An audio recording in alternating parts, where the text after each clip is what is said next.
ბათუმის განვითარების ფონდის თანამშრომლები მეხუთე თვეა ერთმანეთს მერიის სააქტო დარბაზში ხვდებიან, რადგან საკუთარი შენობა ფონდს არ გააჩნია.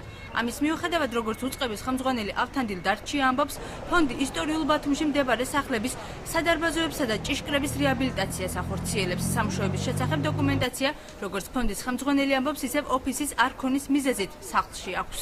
ორგანიზაციას რო არ აქვს ფართი ამას აქვს ობიექტური მიზეზები, იმიტომ რომ შენობა სადაც ორგანიზაცია განთავსებული იყო ინვესტორმა აითვისა.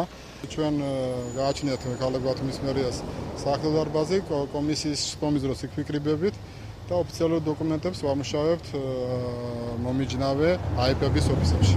ბათუმის განვითარების ფონდმა გოგებაშვილის ქუჩის რეაბილიტაცია განახორციელა. ავთანდილ დარჩია აცხადებს, რომ ამ დროისათვის ფარნავაზ მეფის, ქუთაისის, ჭილაძის და ჟორდანიას ქუჩების რეაბილიტაციის პროექტზე მუშაობს. ორგანიზაცია ძეგლების მოვლა პატრონობისთვის თანხების მოძიებაც ევალება, თუმცა ამბობს, რომ უწყებამ ეს ვერ მოახერხა. განხორციელდა გოგებაშვილის ქუჩის სრული რეაბილიტაცია. ეს პროექტი დააფინანსა და პროექტი შეიმუშავა და დააფინანსა ბათუმის მაშინ ასე ერქვა ისტორიული ნაწილის განვითარების ფონდმა, დღეს ბათუმის განვითარების ფონდმა.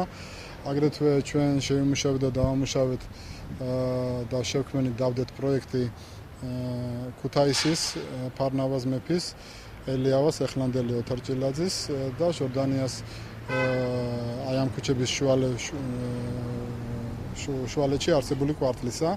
ბათუმის განვითარების ფონდის სხვა ორგანიზაციებთან ერთად ყოფილი კონტროლის პალატის შენობაში ნოემბრის თვიდან დაბინავდება, აცხადებს ბათუმის მერი ჯემალ ანანიძე. მიღწეულია ცენტრალური ხელისუფლებიდან საოფისე ფართის გადმოცემაზე ხელშეკრულებას, ეს გახლავთ სულხან-საბაზე ყოფილი კონტროლის პალატის შენობა, სადაც ბათუმის განვითარების ფონდთან ერთად სხვა აიპებსაც გადავიყვანთ, რათა მათ კონდეთ შედარებით კომფორტული საოფისე გარემო. ბათუმის განვითარების ფონდის ყოველწლიური ბიუჯეტი 100,000 ლარს შეადგენს. მერიის საფინანსო სამსახურის უფროსის არჩილ ვანაძის განმარტებით, თანხა მხოლოდ თანამშრომელთა ხელფას მივლინებას და ტრანსპორტირებას ხმარდება.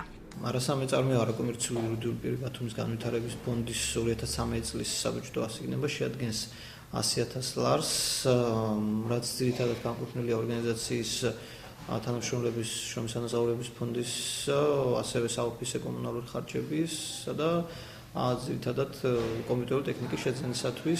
ბათუმის განვითარების ფონდი ბიუჯეტის გარდა შემოწირული თანხით უნდა შევსებულიყო, მაგრამ ის ხელმძღვანელს ამ თემაზე საუბარი არ სურს.